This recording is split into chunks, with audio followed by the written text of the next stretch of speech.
Hey, it's NPR's Book of the Day. I'm Andrew Limbong. Even under the best of circumstances, migration often involves a separation of sorts. Almost by definition, when someone leaves, someone else gets left behind, and that's just the deal you make when you choose to migrate. But when family separation happens at the border, it's a completely different ballgame. Efrén Olivares is an immigration lawyer who represented families who were separated under former President Trump's zero-tolerance immigration policy. And his book, My Boy Will Die of Sorrow, is a first-hand account of his time at the border as all of this was going down. And he told Here and Now's Deepa Fernandes that what he wanted to accomplish with this book was something more complex than regular reporting could offer.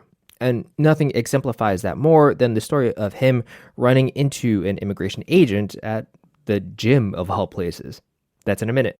This message comes from NPR sponsor Universal Pictures with Argylle, a twist-filled and surprising take on the spy genre about an author whose fictional spy novels unexpectedly reveal the secrets of a real-life spy organization. Starring Henry Cavill, Bryce Dallas Howard, Sam Rockwell, Bryan Cranston, Catherine O'Hara, Dua Lipa, Ariana DeBose, with John Cena and Samuel L. Jackson. Directed by Matthew Vaughn and written by Jason Fuchs. Argylle, only in theaters February 2nd, rated PG-13.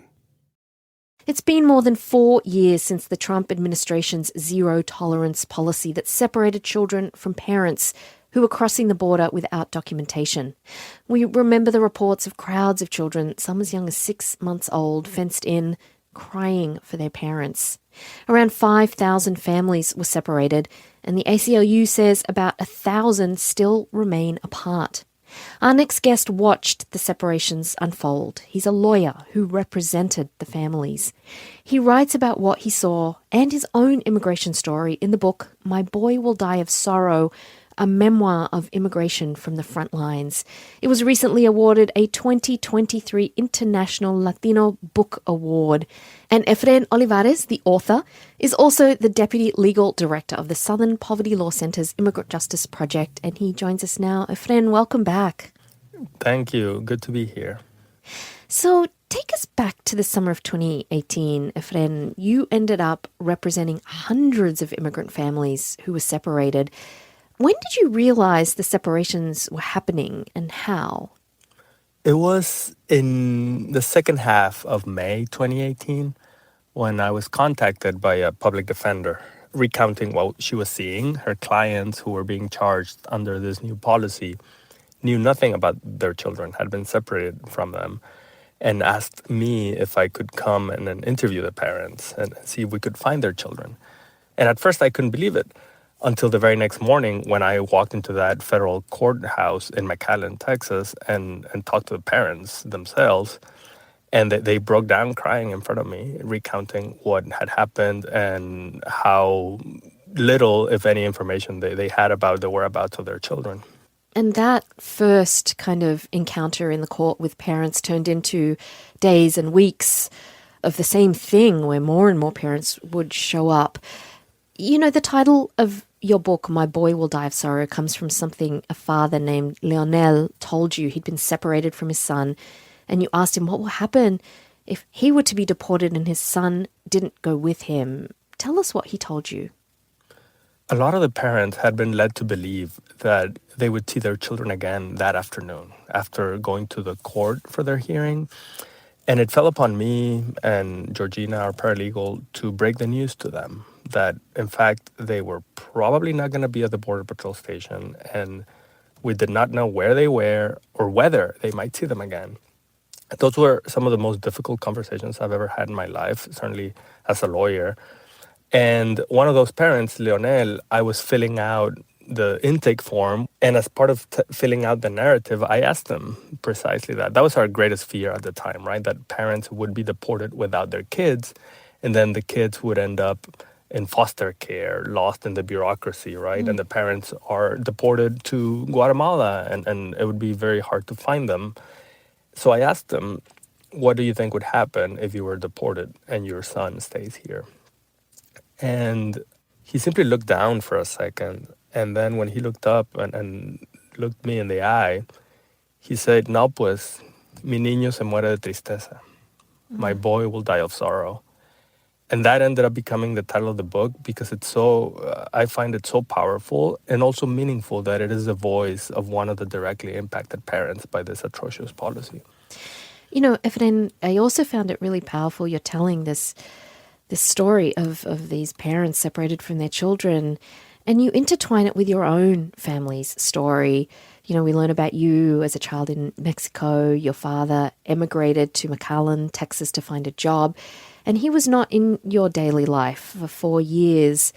I wonder how that experience made you think about the family separations that you were kind of experiencing in real time without officially knowing that this was what the government was doing.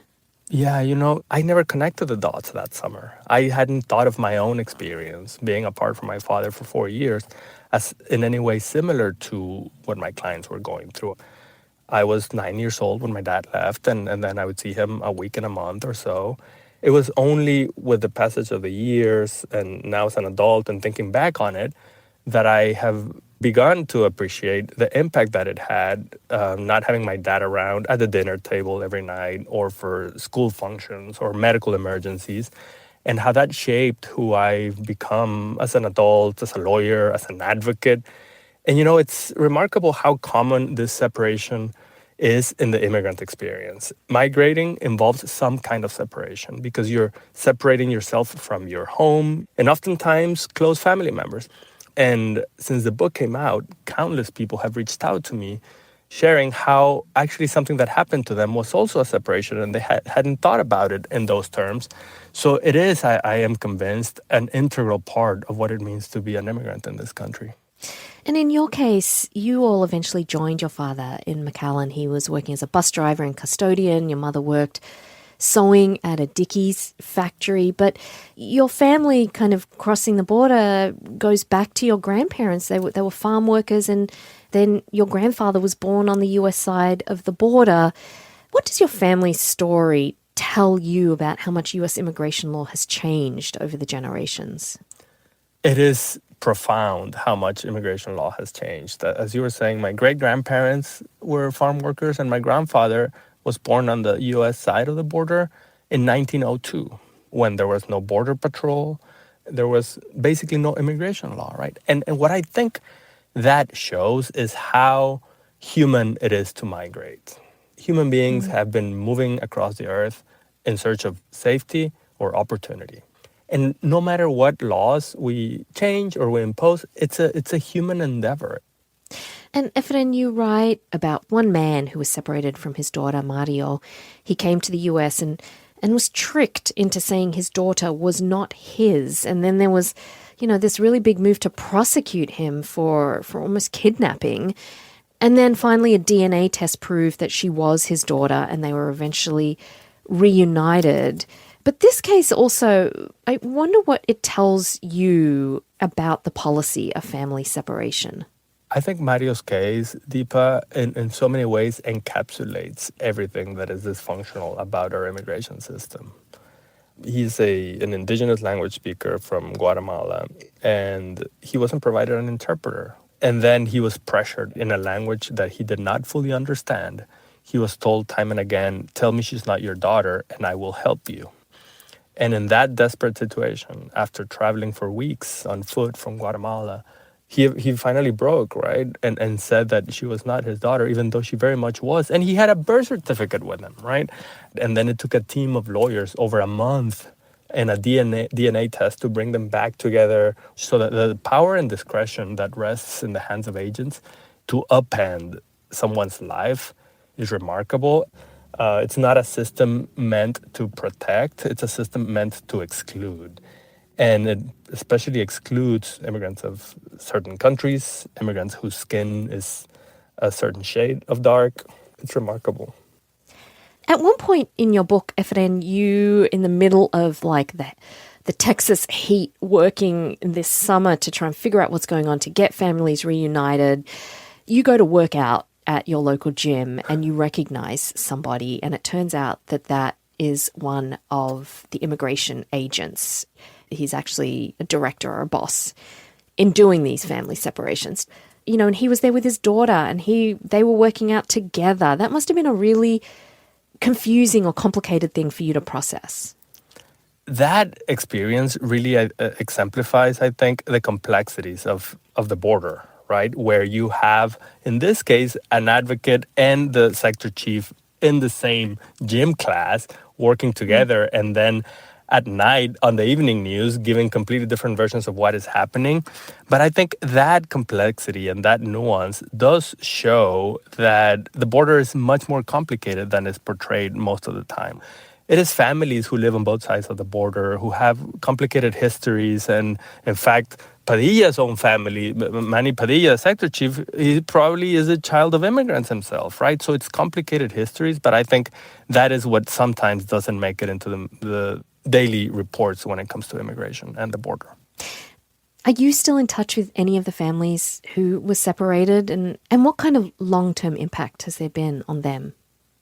I am in touch with some of them, a handful that are portrayed in the book. They're still struggling. Some of them don't have immigration status fully resolved. Their cases are still pending. But the trauma that they were subjected to by our government will have lifelong impacts. I hope that some of them will one day write their own books so that we can fully appreciate the human suffering that this policy caused. And I just want to end by talking about you. You were the first in your family to go to college. We learned this reading the book. And you decide to pursue law. Now, immigration lawyers, this is not glamorous work. It's not well paid like other areas of law. And you're deep in the lives of your clients who have traumatic and tragic stories. It's such a hard and often thankless job. I'd love to know what keeps you going, Efrén. You know, what kept you going in the face of so many families being separated and knowing it was going to be impossible to help them all? It's hard. It's emotionally taxing. It's physically taxing. But what keeps me going is my clients. If they can have the resiliency to keep going, to keep working, fighting, walking forward for themselves and their families, I certainly can be there by their side. Efrén Olivares is author of My Boy Will Die of Sorrow, a memoir of immigration from the front lines. He's also the Deputy Legal Director of the Southern Poverty Law Centre's Immigrant Justice Project. Thank you so much, Efrén, for joining us. My pleasure. Thank you so much.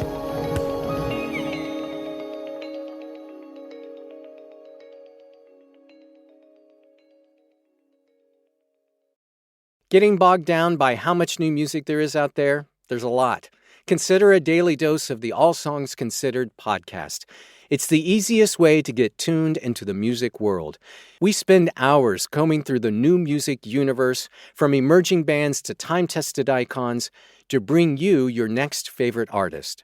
To get up on your music know-how, listen to All Songs Considered from NPR. Support for this podcast and the following message come from South Carolina Federal Credit Union, a member-owned financial institution serving 6 major markets across South Carolina. Their warm, welcoming, and friendly staff are eager to help you turn your financial dreams into a reality. South Carolina Federal Credit Union invites you to become part of their family today. Learn more at scfederal.org, insured by NCUA. Support for this podcast and the following message come from South Carolina Federal Credit Union. Folks listening to this in a vehicle they're tired of owning are in luck. South Carolina Federal provides auto loans that could help reduce the costs of commutes and road trips. And there's no payment due for 90 days after closing. To learn more about how fast, friendly financing can get drivers behind the wheel and out on the road, visit scfederal.org. Loans subject to approval. Certain restrictions apply.